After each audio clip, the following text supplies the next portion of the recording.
Hi, my name is Sarah Ball, and I want to talk to you guys today about how to get a grip on anxiety and all the what ifs that are swirling around right now in the world. I run an online ministry for those who are struggling with panic attacks and anxiety, and so I was so concerned when this hit that they were going to be completely derailed. All the hard work that they've been doing to get themselves to this point of healing and recovery, I thought for sure this was going to be the thing that kind of knocked them over. So I ran into the group and I wanted to check in, and I said, how are you guys doing with everything that's going on? And I was really surprised at their responses. Their responses were, actually, I wanted to sort of fall back into anxiety and panic, but I caught myself and I knew what to do to help myself come out of it. Or a person said to me, actually, my friends and family are starting to make fun of me because they're coming to me for advice on anxiety because I seem to be handling it better than anybody else. And so I was surprised, but I was not surprised. And the reason why these people who had been struggling with anxiety and panic have been doing quite well during this season is because in their lives, every single day has been a battle that you and I are facing today. And they learned some tools, and they've been working really hard to pick up those tools during those seasons. So for some of you, I want to encourage you that if you've struggled with anxiety and panic in the past, then you have some tools. You just need to pick them up. You know what to do. But there's some of you who've never really experienced this kind of anxiety and panic before, and you're really not sure what to do, and you're starting to kind of drown in it. And I want to talk to you about that today. So there's a few things that I want to talk to you about tools. I talked how they picked up these tools. I want to hand some in your hands today. So one of the main questions that's the root of all fear is one question, and that is, what if? And in this circumstance, I've never in my life faced a circumstance where this what if question has almost everything to do with everything in my life. What if finances? What if job?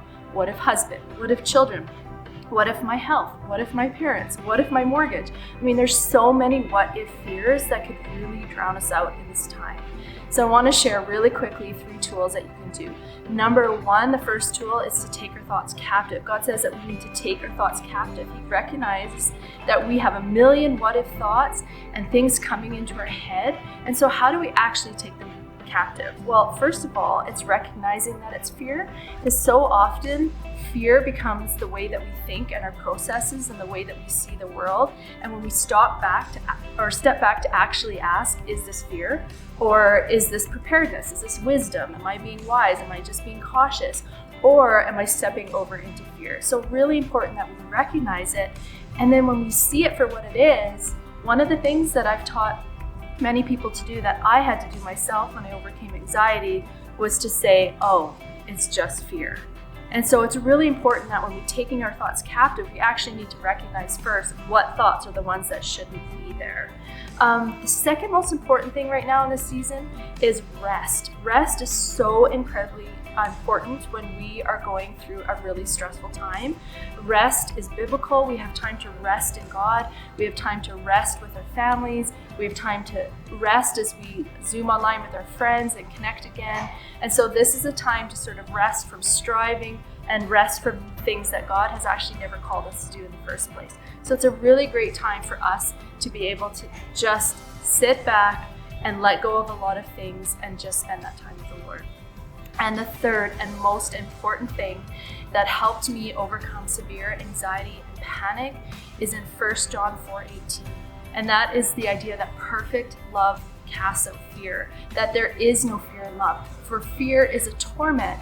And so it's really understanding that the fear that you're feeling, the anxiety, it's tormenting, isn't it?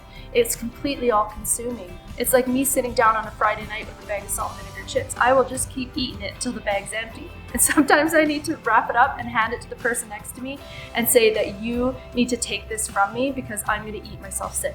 It's the same with fear. It's the same with watching media and everything that's going on. We can sit down and consume an entire episode of fear and gloom, and what it ends up with is it's tormenting us, and we're falling into this torment. But God says that perfect love casts out fear. So what does this mean? It means that when we truly understand that God is love and that God is for us, He's not against us, that His plans for us are good, and that when He looks at our circumstances, He's seeing it through the eyes of concern and love and care for us, that He loves your family, and all the what ifs that are swirling around in your mind right now, God's love has consumed all of it. So important during these times that you focus on the love that God has for you and watch his perfect love cast out fear.